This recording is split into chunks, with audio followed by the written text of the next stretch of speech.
Hi, I'm Aoife Devitt, and welcome to a special bonus Markets Happy Hour podcast, which we are recording London time, Wednesday morning, June 25th. As has been the case in the past, when we have developments during the course of a week, which we think will impact the way investors are thinking about geopolitics, thinking about their portfolio, we do think it's important to bring you an up-to-the-minute discussion. And I was delighted to reintroduce just this week to Kawa Hassan, who is founder and Middle East and strategist at Shrova Strategies. Welcome, Kawa. Thank you for joining me here. Good morning. Thank you so much, Evan, and nice to be, with you this morning. Great. Well, we're going to have a somewhat abbreviated discussion of some of the drivers currently on the geopolitical scene, as well as talk about what we're perhaps underappreciating. But with no further ado, let me just quickly bring up our slides and our disclaimers, and we will go from there. Sure. So, this is obviously a geopolitical update on the situation in the Middle East, which has been certainly building in terms of tensions, and now at this moment, a tentative ceasefire. Kawa Hassan, as I mentioned, is a seasoned executive and Middle Eastern expert. He was actually in Iran a few days before the Israeli strikes began, so very much on the ground and up to the minute, up to date here. So welcome, Kawa. So what I wanted to first of all kick off with was the start of the current hostilities now being somewhat at bay with a tentative ceasefire. Did you anticipate that the hostilities would go from this war of words and rhetoric into a full-blown kinetic aggression at the time it did? Well, to be honest with you, not in this speed and in this magnitude. Why not in this speed? So, as you know, there were negotiations between US and Iran, and they had, I think, four rounds of negotiation before the current conflict started, and they were, planning for their fifth round of negotiation in Oman. And indeed, I was in Iran the week, or just came back 2 days before the war started on Wednesday early morning. So I was there for an academic conference at University of Tehran, a very interesting academic conference on, guess what? Iran West relations. So there were very interesting, presentations from Iranian and Western and regional experts. And I had an opportunity, very unique opportunity, to be there and discuss with Iranian experts about their expectations for what might come next. So will there be, a war with Israel and maybe at some point with the US, or negotiations will lead to some sort of a new agreement? The takeaway I came, with is that, or at least there was some sort of, I wouldn't say, complete consensus, but some sort of consensus that an agreement is possible between Iran and the US, where there will be some sort of mutual compromises, and so that was the expectation, and that was until Wednesday early morning when I came back, and on Friday, as we know, the war started. So I have to say, when like most experts, I stayed until late night, like, following the developments, talking to people. And then, like every normal human being, I had to go to bed and sleep, which I did. And then, early morning, wake up, my goodness, I check my WhatsApp and I see some of, in some of the WhatsApp groups that it's war. So it was a complete surprise. And also the way Israel attacked Iran, that was a complete shock, I have to say. Like decimating, taking out key military intelligence commanders, um, more or less at the same time, and then attacking key installations. That was a big shock and awe, I have to say. I guess it was a big shock for Iranians, a big shock also for others in the region internationally, and yeah. So long story short, coming back to your question, did I expect? No. The consensus in Tehran was there will be some sort of agreement. That didn't happen. Why it didn't happen? I guess that would be the next question. So I suspect that actually the Netanyahu or Israeli government managed to convince Trump that this is, despite all the risks, this is the moment to strike with all the risks associated with it. So they managed to convince Trump that we have to go for the war track rather than the negotiation track. And I know there are different camps in the administration. Those who were really in favor of negotiation, the special envoy Witkoff, Vice President J.D. Vance, and others, but also the MAGA base. But I think in the end, Israel and Israel's lobby in DC and in administration, they had the final word. And that was, I think, the tipping point. And looking at where we are today, so the rhetoric of today, a few days after, is at we've had not maybe an obliteration of the nuclear facilities or been set back, perhaps as this prized uranium has been moved out, and we made the ambitions may have been set back by a few months. I don't know what your views on that are. And then we also have this tentatively brokered ceasefire, which was broken initially, but seems to be holding for now. So what are your thoughts on those two narratives right now? Well, first, let start with the so-called obliteration and total destruction of the facilities. I think that's not the case. President Trump, through the social media to explain, the total destruction of the Iran nuclear program, and after his tweet. We saw a rare briefing at the Defense Department, where even the Chief of Staff of the Air Force, clearly said that, we are still in the assessment phase, right? So, so that is, I guess, the program probably has been pushed back. By how long? To what extent? We don't have really, until now, a proper, independent, credible assessment. That we don't have it. And what we have are, some media reports in CNN and others that probably it has been pushed back by months. Some say 3, some say 6 months. I don't know. The jury is still out about how much of that program has literally been destroyed, and probably only IAEA at some point can give us some credible, assessment. Having said that, I think definitely Iran has taken a hit. Not only its nuclear program, but also its air defense system has been kind of, more or less somehow decimated. And also its Air Force was almost, total absent. Going back to the nuclear program, still we don't, the whereabouts of this 408 kilogram enriched uranium up to, 60% is unknown. To me, that is very strange, because they say Iranians, it looks like, in days ahead, in the run-up to the US attack, apparently there were trucks taking this material out. I mean, knowing that Israel has, almost total control, on the Iranian airspace, and that actually, that site is under probably 24-hour supervision of all kind of intelligence satellite, of US and others. I find it hard. I don't know. I find it hard to,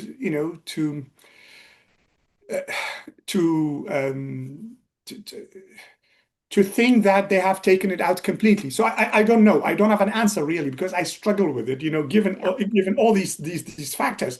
But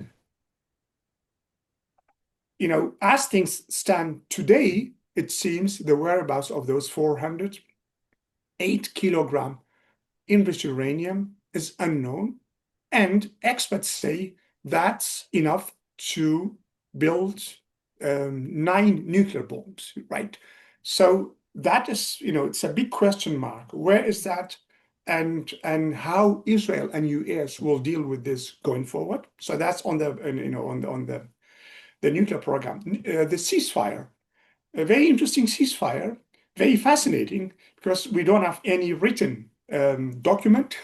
It looks like there were a lot of negotiations going on between President Trump, Emir of Qatar, right? So Emir of Qatar with Iranians, even though Iran attacked that base, US base in Qatar. So very fascinating. Even after that, there were negotiations, and President Trump, talking with Netanyahu.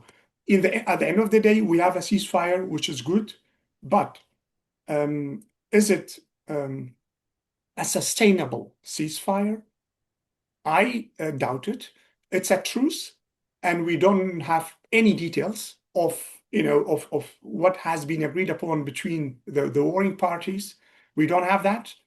I haven't seen any public information about the agreement. So apparently, the Trump at the end of the day, after that attack on the nuclear site, and given the risks with Iranian responses, and then further Israeli responses, and with apparently again, the anti-war camp, if you like, in the administration, managing to convince President Trump it's better to try to negotiate a ceasefire now before it's too late. Apparently, they had the final word with President Trump, and of course, a lot of pressure from the region, from the neighbors of Iran and from Qatar. So yes, we've got a ceasefire. Can we call it a real ceasefire? Not yet. Is it a truce? Most probably it's a truce. And is it sustainable? No. It's quite fragile, extremely fragile, inherently fragile, I would say.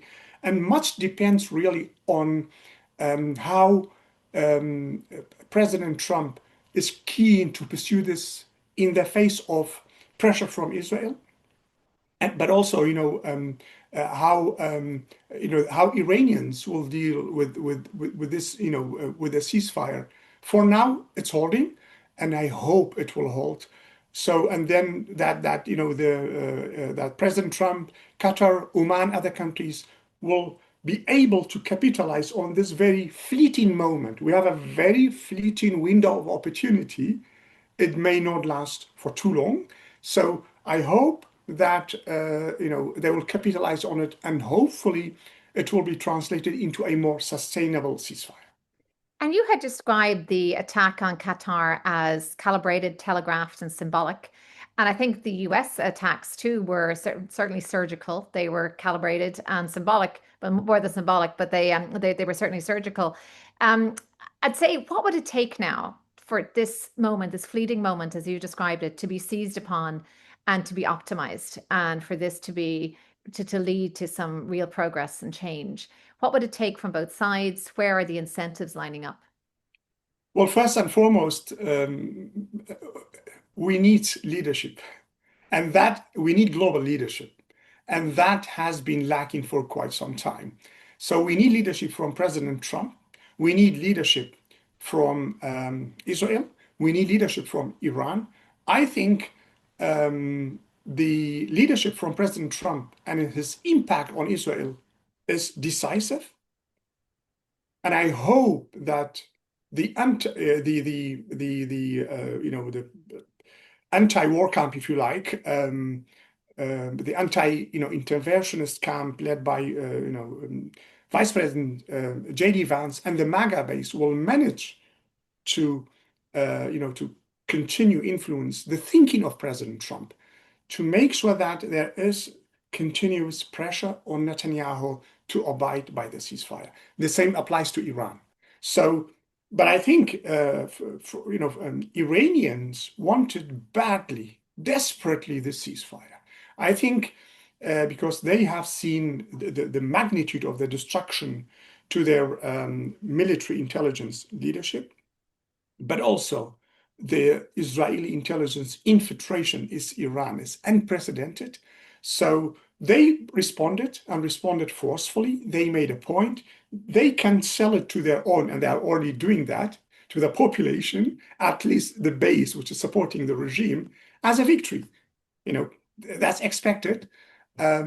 So what is also needed, leadership from the Iranian side to to continue uphold to the ceasefire, and but also regional leadership, Qatar, Oman. But I think what it takes is continuous leadership by President Trump. That is decisive. That is key. Without that, there won't be a ceasefire. And you'd mentioned perhaps this nuclear program being set back by months. What would it take now to essentially obliterate that threat or to mitigate that threat? Because what kind of ongoing observations, sanctions, or agreement could be in place to mitigate that threat? And it seems that regime change could be chaotic.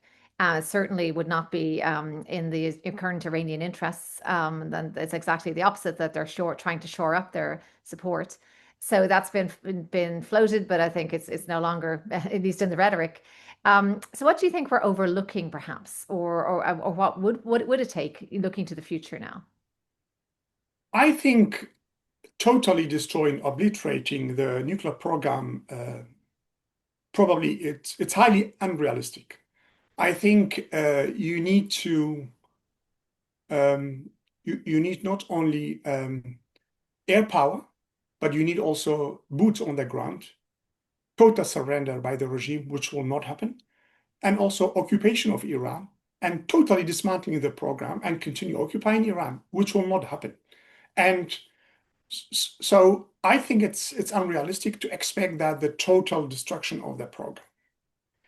What is also unlikely, regime change in Iran. Yes, regime has suffered um, enormous losses, also internally towards its population, particularly the extent of Israeli intelligence infiltration in Iran, in that top hierarchy, is very embarrassing for the leadership.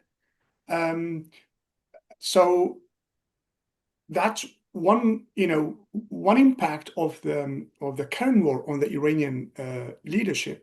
But why regime change is unlikely? A lot of people think that it's the end of the regime, and at some point the regime will collapse, one way or the other. I don't think so. Not in the short term, at least. It's unlikely. Why? First and foremost, despite the fact that a big part of the population is unhappy with the current regime, but the war has somehow created kind of around the rally, around the flag, rally of phenomenon. Um, Not because of their love for the regime, but because the country has been attacked ferociously. And there have been also civilian casualties. And for instance, at some point, President Trump asking population in Tehran, a big city of anywhere between 10 million and I don't know, 13, 14 million people, to leave immediately. That, I mean, that had an enormous impact on the population in Tehran. I mean, so and that's one reason why I don't think regime change is unlikely. Second, the opposition is weak and divided, and there is no alternative to take over should the regime fall tomorrow. Third, the also regime change is not in the interest of Iran's neighbors and Europe, particularly Europe and Iran's neighbors, because regime change means complete chaos. Regime change in Iran, a country of 90 million people, having borders with 7 countries, right? Massive, very big. In contrast to Libya, Iraq, Syria, the regime change here will lead first and foremost initially to complete chaos, and also maybe even all kind of civil wars, not one war, right? So that will have enormous negative impact on the stability and security in the region, including the neighboring countries, those countries who are not really happy with the regime. Yes, Saudi Arabia, United Arab Emirates, Arab countries, they have normalized relations with Iran, but they are very suspicious of the nuclear program, and they are very apprehensive and anxious about it.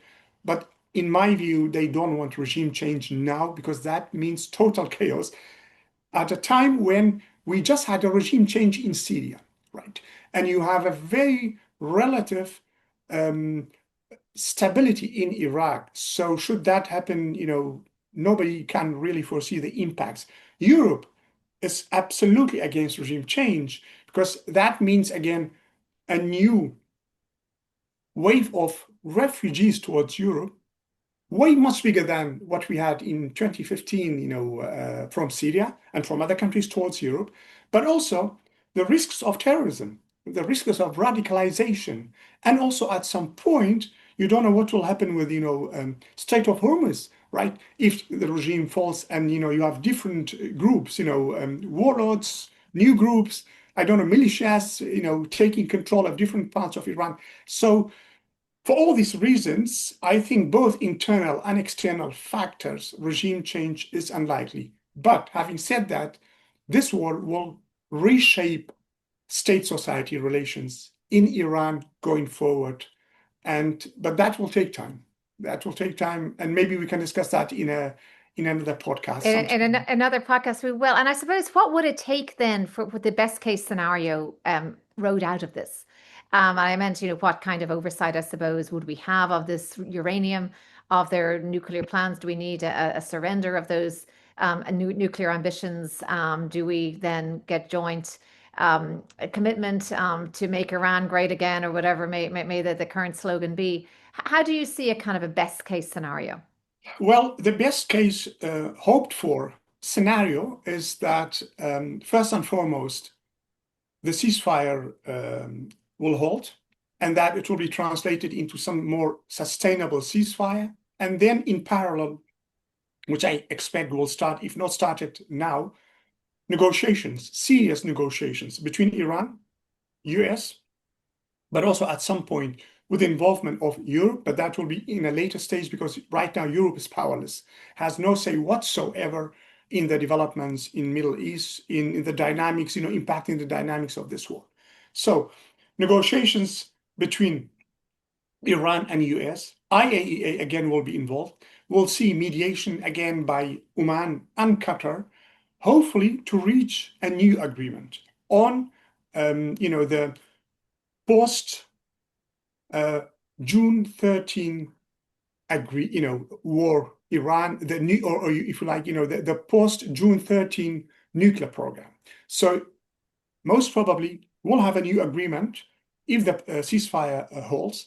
And then given the losses Iran really inflicted, I think Iran may have to make some serious concessions in terms of the enrichment of uranium. What I don't know exactly the extent of the concessions, but I don't see any other option right now that with the help and technical involvement of IAEA, some sort of a compromise on the enrichment of uranium, and again renewed supervision of Iran's nuclear program by IAEA.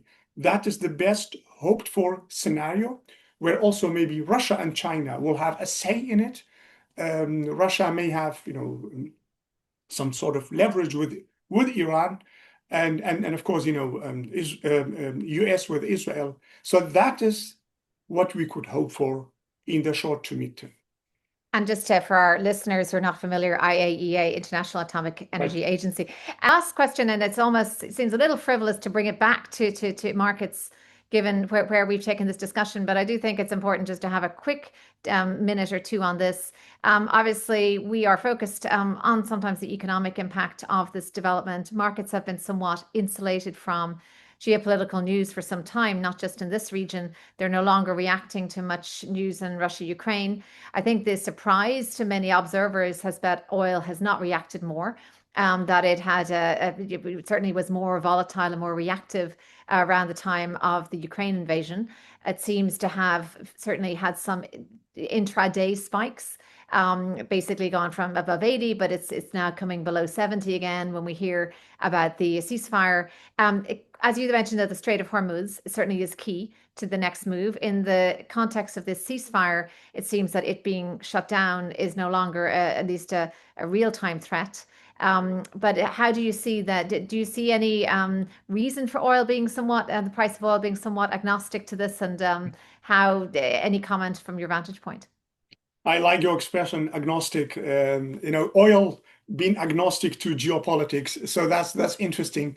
Well, I think the reason often is that, and having listened to economic experts, really, analysts who are excellent, who have excellent insights in this topic, it seems that first and foremost, as you rightly said, since Iran didn't decide to close the Strait of Hormuz, that was decisive in having kind of an agnostic impact, if you like, on oil price and the dynamics, the market dynamics.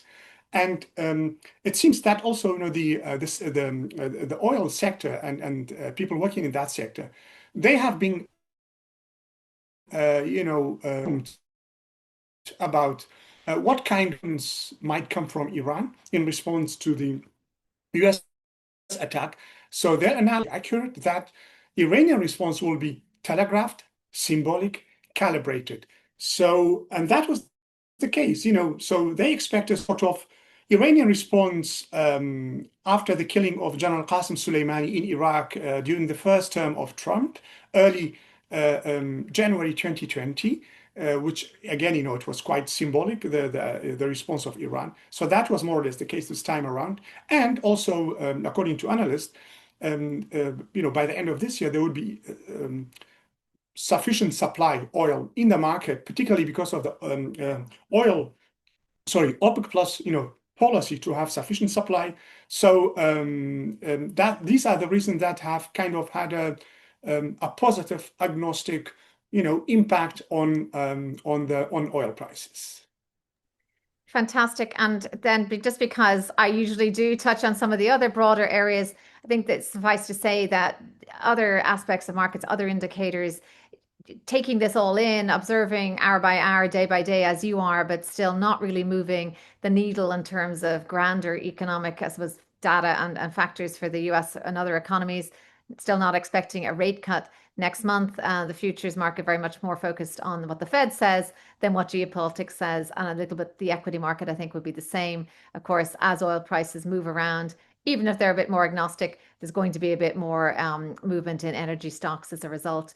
So we know now that the Fed governor's words have been impacting the dollar too, which has been another factor, although we did see some strengthening of the dollar when we had this sense of Americans' might and some and then prevailing in the Middle East, there was a bit of a rally in that there. So thank you so much, Kawa. This has been a very deep and insightful discussion. The objective I had here was to hear what we're overlooking and get a detailed on the ground observation of some of the nuances of a conflict which is often parsed into X feed lengths or sound bites and made in a way that are kind of quick to understand. But I think it's important that we do get into the weeds of the complexities of this. And I really appreciate you coming here and sharing your insights with us. Thank you so much, Oyfan. Thanks for your excellent questions and have a good day. Thank you for listening to the Markets Happy Hour podcast on this special bonus edition. See you at the end of the week for our regular programming.